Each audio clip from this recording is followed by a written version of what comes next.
दोस्तों नमस्कार। यह है मार्गदर्शन फॉर सिविल सर्विसेज। मैं अनुराग चौधरी।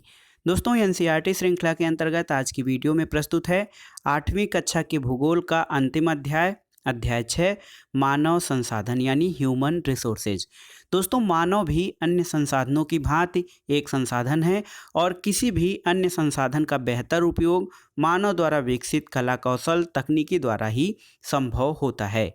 इस अध्याय में आप जानेंगे जनसंख्या का वितरण किस प्रकार हुआ है, जनसंख्या के वितरण को प्रभावित करने वाले कारक कौन से हैं, जनसंख्या परिवर्तन के विभिन्न प्रतिरूप कौन से हैं और अंत में जनसंख्या का संगठन क्या होता है। तो आइए शुरू करते हैं आज का वीडियो 8वीं कक्षा के भूगोल का अध्याय 6 मानव संसाधन। दोस्तों लोग जो होते हैं वो एक राष्ट्र के सबसे बड़े और महत्वपूर्ण संसाधन होते हैं और प्रकृति की देन केवल उस समय महत्वपूर्ण होती है जब वह लोगों के लिए उपयोगी होती है। जो लोग हैं वो अपनी आवश्यकताओं और योग्यताओं से उसे संसाधन में बदल देते हैं। इस प्रकार मानव संसाधन ही अंतिम संसाधन है। स्वस्थ, शिक्षित और अभिप्रेरित लोग अपनी आवश्यकताओं के अनुरूप अन्य संसाधनों का विकास करते हैं। तो मानव एक महत्वपूर्ण जीवित संसाधन है दोस्तों, और इसके द्वारा अन्य संसाधनों का उपयोग और दोहन किया जाता है और अन्य प्रकार के जो संसाधन हैं उनकी गुणवत्ता, उनकी उपयोगिता मानव द्वारा जो उनका उपयोग किया जाता है उसी के आधार पर आकलन किया जाता है। दोस्तों अन्य संसाधनों की तरह मानव संसाधन जो है वो दुनिया में समान रूप से वितरित नहीं है। मानव भी दुनिया में असमान रूप से वितरित हैं और अपने शैक्षिक स्तर, आयु और लिंग में वे एक दूसरे से अलग होते हैं और उनकी संख्या और लक्षण भी बदलते रहते हैं। दोस्तों क्या आप जानते हैं भारत सरकार के अधीन एक मानव संसाधन मंत्रालय है और 1985 में इस मंत्रालय का निर्माण लोगों के कौशल को बढ़ाने के लिए किया गया था और इससे यह प्रदर्शित होता है कि लोग किसी देश के लिए कितने महत्वपूर्ण हैं और लोग जो हैं किसी भी राष्ट्र के निर्माण में महत्वपूर्ण भूमिका निभाने वाले महत्वपूर्ण संसाधन होते हैं। यहाँ पर देखिए चित्र के माध्यम से किस प्रकार से जो शिक्षिका हैं वो बच्चों को बता रही हैं कि मेरे विद्यालय में, जो बच्ची बोलती है मेरे विद्यालय में 500 बच्चे हैं, एक बच्चा बोलता है मेरे गांव में 1000 लोग हैं। और अगर ये आप सोचें कि दुनिया में कितने लोग हैं तो 7 अरब से अधिक लोग दुनिया में हैं। अब आइए देखते हैं जनसंख्या का वितरण यानी डिस्ट्रीब्यूशंस ऑफ पॉपुलेशन किस प्रकार से हुआ है। दोस्तों भूपृष्ठ पर जिस प्रकार लोग फैले हैं उसे जनसंख्या वितरण का प्रतिरूप या जनसंख्या वितरण का मॉडल कहा जाता है। दुनिया की जनसंख्या का 90% से अधिक भाग भूपृष्ठ के लगभग 30% भाग पर निवास करता है। यानी दुनिया के जो 90% लोग हैं या जो रहते हैं वो केवल भूपृष्ठ के 30% भाग पर फैले हुए हैं। और विश्व में जनसंख्या का वितरण बहुत ही असमान है और कुछ क्षेत्र बहुत घने बसे हुए हैं और कुछ विरल बसे हुए क्षेत्र हैं। देखिए दक्षिण और दक्षिण पूर्व एशिया, यूरोप और उत्तर पूर्वी अमेरिका घने बसे क्षेत्र हैं। यदि वैश्विक परिदृश्य में देखें तो दक्षिण एशिया, दक्षिण पूर्व एशिया, यूरोप और उत्तर पूर्वी अमेरिका घने बसे हुए क्षेत्र हैं और उच्च अक्षांशीय क्षेत्रों, उष्णकटिबंधीय मरुस्थल, उच्च पर्वतों और विषुवत रेखी वनों के क्षेत्रों में बहुत कम लोग रहते हैं। ऐसा इस कारण होता है क्योंकि यहाँ जीवन की परिस्थितियाँ बहुत ही सामान्य नहीं होती हैं जीवन जीने के लिए।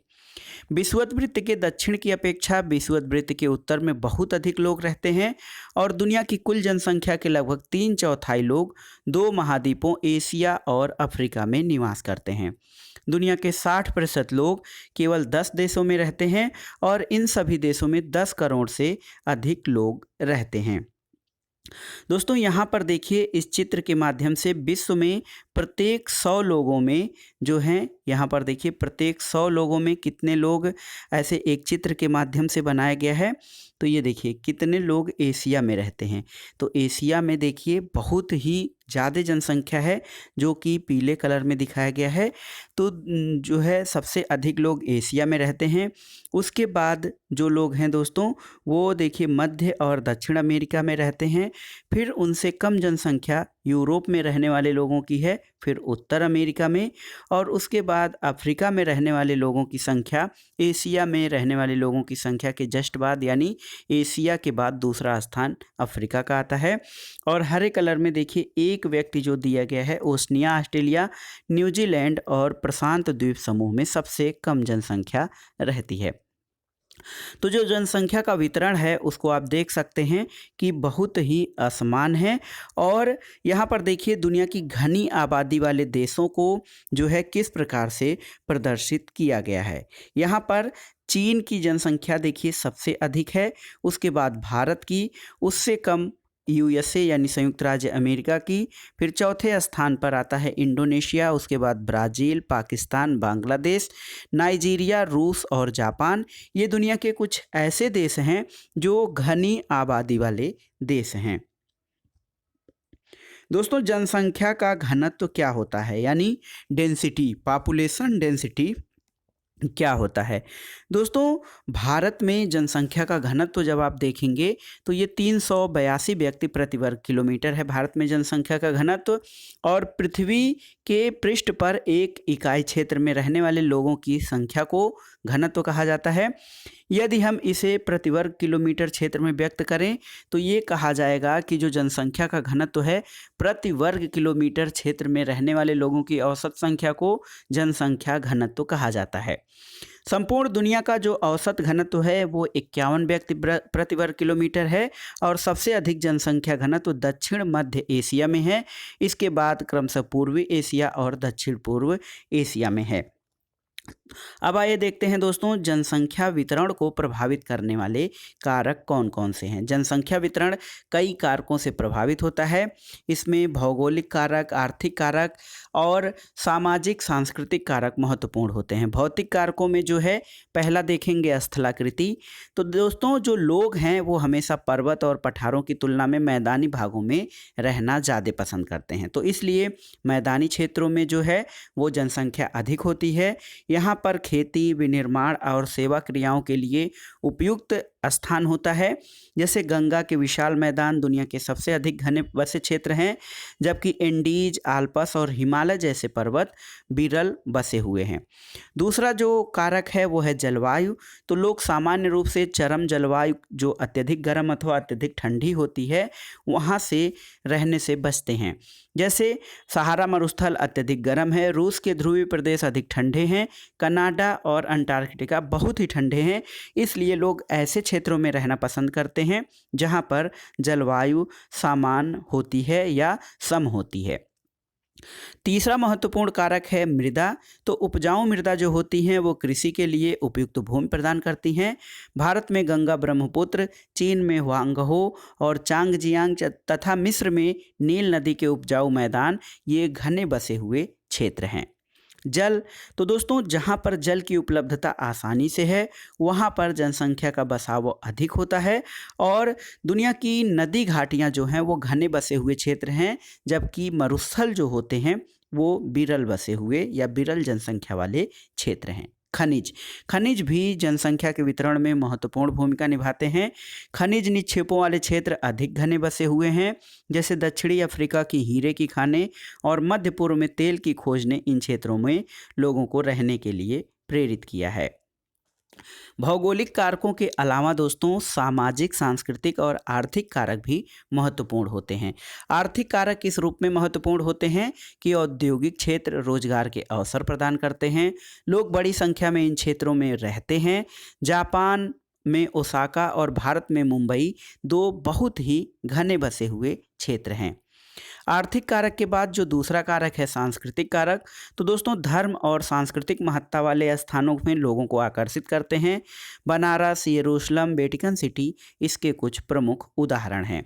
इसके अलावा जो सामाजिक कारक हैं उसमें अच्छे आवास, शिक्षा और स्वास्थ्य सुविधाओं के क्षेत्र अत्यधिक घने बसे हुए हैं, जैसे कि बंगलौर और पुणे।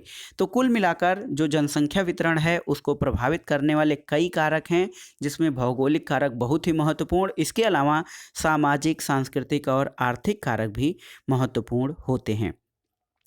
यहाँ पर देखिए एक फैक्ट दिया गया है जीवन प्रत्याशा। जीवन प्रत्याशा क्या होती है?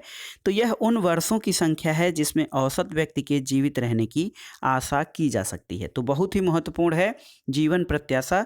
ये जनसंख्या और जनगणना जैसी शब्दावली में शामिल शब्दावली है। जीवन प्रत्याशा ये उन वर्षों की संख्या है जिसमें औसत व्यक्ति के जीवित रहने की आशा की जा सकती है।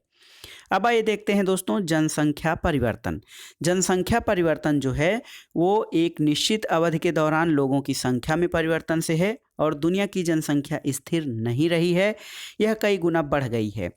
ऐसा वास्तव में जन्म और मृत्यु की संख्या में परिवर्तन के कारण होता है। मानव इतिहास की लंबी अवधि में सन 1800 तक विश्व की जनसंख्या धीरे धीरे बढ़ी और बड़ी संख्या में बच्चे जन्म लेते थे, लेकिन धीरे धीरे उनकी मृत्यु भी हो जाती थी। ऐसा इसलिए था क्योंकि वहाँ उचित स्वास्थ्य सुविधाएं नहीं थी, सभी लोगों के लिए पर्याप्त भोजन नहीं था, किसान सभी लोगों के भोजन की आवश्यकताओं को पूरा करने के लिए पर्याप्त खाद्यान्न का उत्पादन नहीं कर पाते थे। इसके कारण जनसंख्या वृद्धि बहुत कम थी।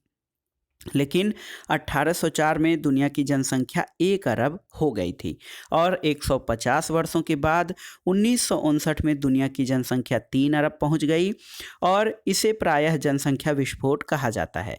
1999 में 30 वर्ष की अवधि से कम जनसंख्या दुगुनी होकर जो है ये 6 अरब हो गई और इस वृद्धि का मुख्य कारण खाद्य आपूर्ति और दवाइयाँ, औषधियाँ, इन चीज़ों के कारण मृत्यु दर में कमी होना, जबकि जन्म दर अभी बहुत अधिक रही थी। जन्मों को साधारण जन्म दर में आंका जाता है।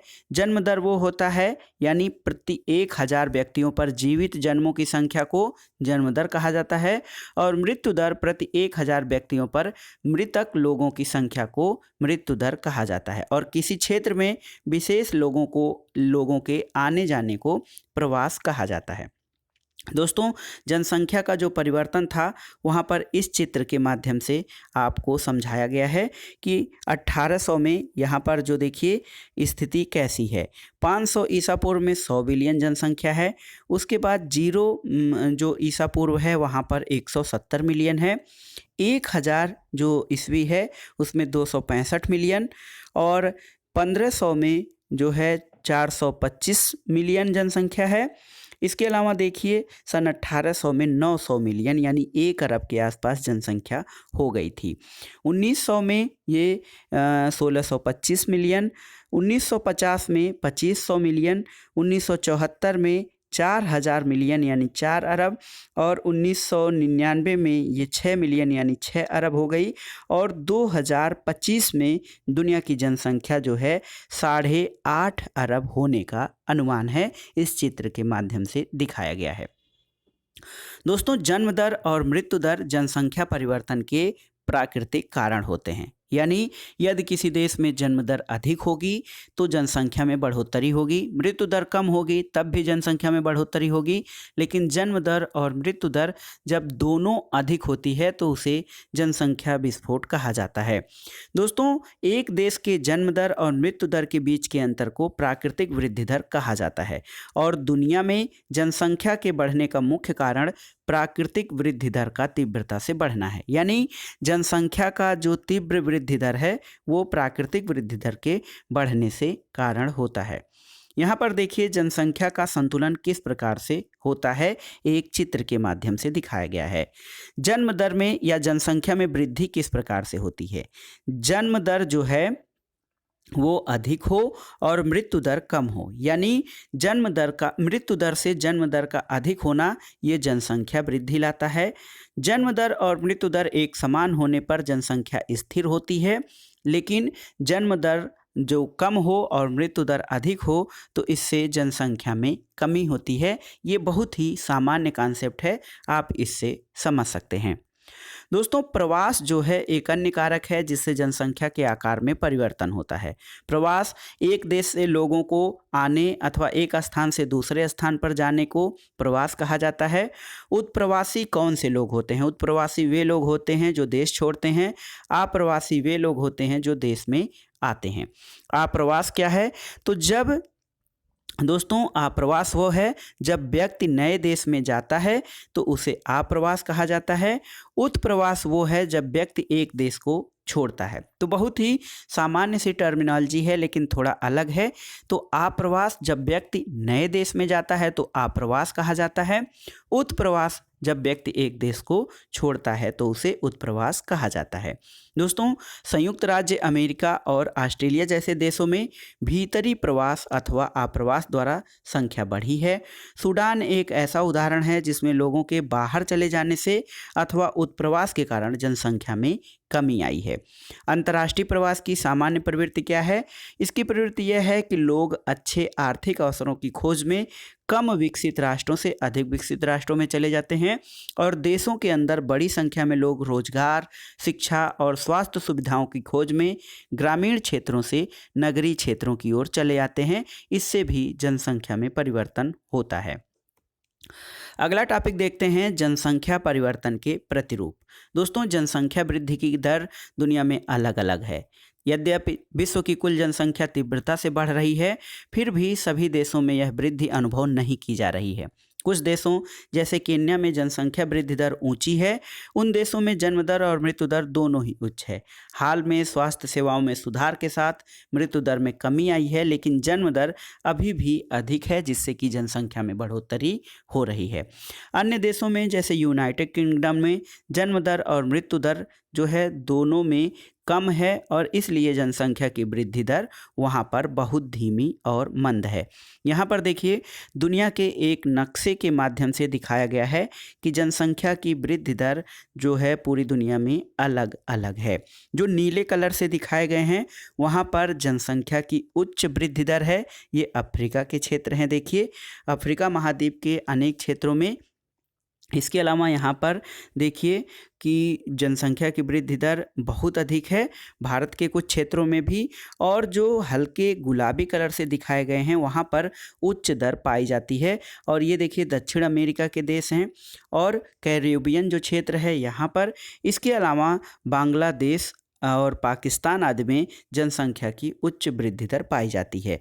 और जो येलो कलर से हैं वहाँ पर जनसंख्या की आदर्श स्थिति पाई जाती है। तो आप देख सकते हैं कि दुनिया में जो जनसंख्या वृद्धि का प्रतिरूप है वो बहुत ही जो है असमान रूप से फैला हुआ है। जनसंख्या संगठन क्या है दोस्तों?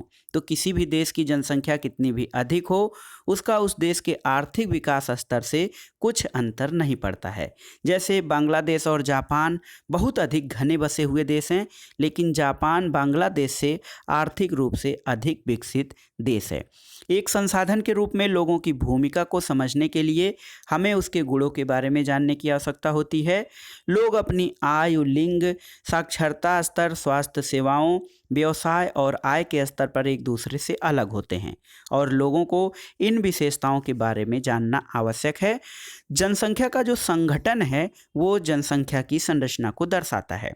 यहाँ पर देखिए किस प्रकार से जनसंख्या संगठन को दर्शाया गया है। यहाँ पर एक महिला हैं, वो कहती हैं कि मैं अपने पोते पोतियों को कहानी सुनाती हूँ। और एक जो गायक है वो बोल रहा है कि मैं विवाह समारोह में गाता हूँ। एक डॉक्टर हैं, ये कैंसर उपचार की औषधियों के लिए शोध कर रही हैं। इंजीनियर है, वो कहता है कि मैं पुल बनाता हूँ। और एक गृहिणी है जो ये कह रही हैं कि मैं घर की देखभाल करती हूँ। और किसान जो है वो कहता है मैं किसान हूँ और लोगों के लिए अन्न उपजाता हूँ। तो दोस्तों, प्रत्येक व्यक्ति जो होता है वो समाज के लिए एक संसाधन है और मानव संसाधन के रूप में उसका बहुत ही महत्वपूर्ण योगदान होता है।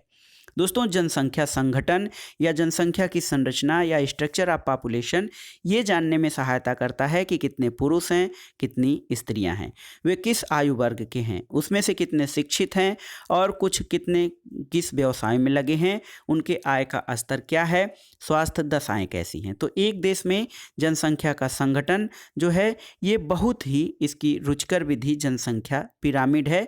इसके अध्ययन से आप आयु लिंग का अध्ययन करते हैं, जिसको कि जनसंख्या पिरामिड को आयु लिंग पिरामिड भी कहा जाता है।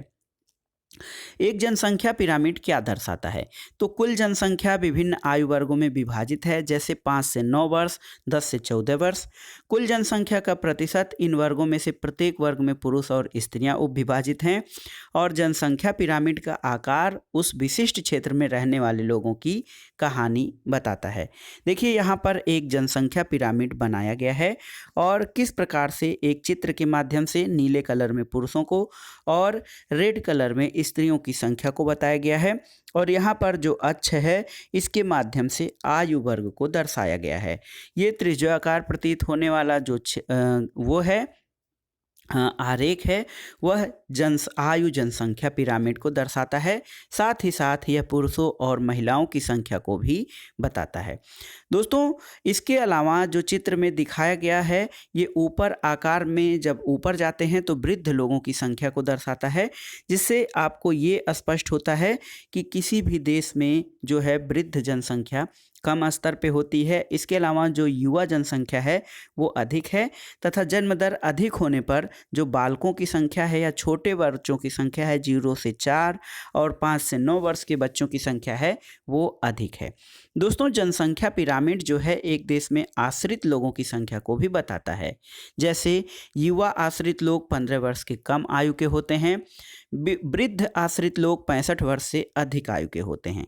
आश्रित आयु जनसंख्या के अंतर्गत आते हैं और कार्यरत या क्रियाशील आयु वर्ग 1565 वर्ष के लोगों को आर्थिक रूप से सक्रिय वर्ग में रखा जाता है। और किसी भी देश में यदि जो कार्यशील जनसंख्या है या कार्यरत आयु वर्ग है 15 से 65 वर्ष, इन लोगों की अधिक संख्या उस देश के विकास के स्तर को दर्शाता है। यानी उस देश में जो है सक्रिय लोग ज़्यादा हैं, कार्यशील या क्रियाशील लोग ज़्यादा होते हैं, तो उसका आर्थिक विकास का स्तर अधिक होता है। इसके अलावा किसी देश में जनसंख्या पिरामिड जिसमें जन्म दर और मृत्यु दर दोनों ही ऊंचे होते हैं, वहाँ पर आधार पर चौड़ा और ऊपर की ओर तीव्रता से सकरा होता है। ऐसा इसलिए होता है कि बहुत अधिक बच्चे जन्म लेते हैं, लेकिन उनमें से अधिकतर मृत्यु शैशव काल में हो जाती है। कुछ ही बड़े हो पाते हैं, इसलिए वृद्ध लोग जो हैं उनकी संख्या कम ही होती है। और ऐसी स्थिति केन्या, जो कि एक अफ्रीकी देश है, उसके बारे में दर्शाई गई है। जिन देशों में मृत्यु दर या विशेष रूप से छोटे बच्चों की मृत्यु दर कम हो रही है, वहाँ पर युवा आयु वर्ग का पिरामिड चौड़ा होता है, क्योंकि शिशु प्रौढ़ावस्था तक जीवित रहते हैं। और यह भारत के पिरामिड में दृष्टिगोचर होता है। यहाँ पर युवाओं की संख्या, ये देखिए युवाओं की संख्या अधिक है। और इस प्रकार की जो जनसंख्या होती है जहाँ पर युवाओं की संख्या अधिक होती है, तो यहाँ पर मजबूत आर्थिक व्यवस्था और मजबूत श्रम शक्ति को दर्शाता है। जापान जैसे देशों में आधार पर पिरामिड सकरा है, यानी वहाँ जन्म दर कम है और उनके यहाँ मृत्यु दर भी घटी हुई है, जिसके कारण वृद्ध आयु जनसंख्या में अधिक लोग हो जाते हैं। दोस्तों, कुशल, उत्साही, आशावादी और सकारात्मक दृष्टि जैसे युवा किसी राष्ट्र का भविष्य होते हैं। हम भारतवासी भाग्यशाली हैं कि हमारे पास बेहतर और विस्तृत युवा संसाधन है और उन्हें योग्य और उत्पादक बनाने के लिए, कुशल बनाने के लिए, अवसर प्रदान करने के लिए शिक्षा और विकास के अवसर मिलने चाहिए। तो ये था आज का वीडियो दोस्तों। ये था 8वीं कक्षा के भूगोल का छठा और अंतिम अध्याय, मानव संसाधन। मानव संसाधन ये किसी भी राष्ट्र के विकास और प्रगति के सूचक होते हैं और किसी अन्य संसाधन की जो उपयोगिता है वह मानव संसाधन के ऊपर ही निर्भर होती है। तो ये था आज का वीडियो आपको कैसा लगा हमें कमेंट बॉक्स में ज़रूर बताइएगा। वीडियो को लाइक करें, शेयर करें और इस चैनल मार्गदर्शन फॉर सिविल सर्विसेज को सब्सक्राइब करें। वीडियो देखने के लिए धन्यवाद दोस्तों। नमस्कार।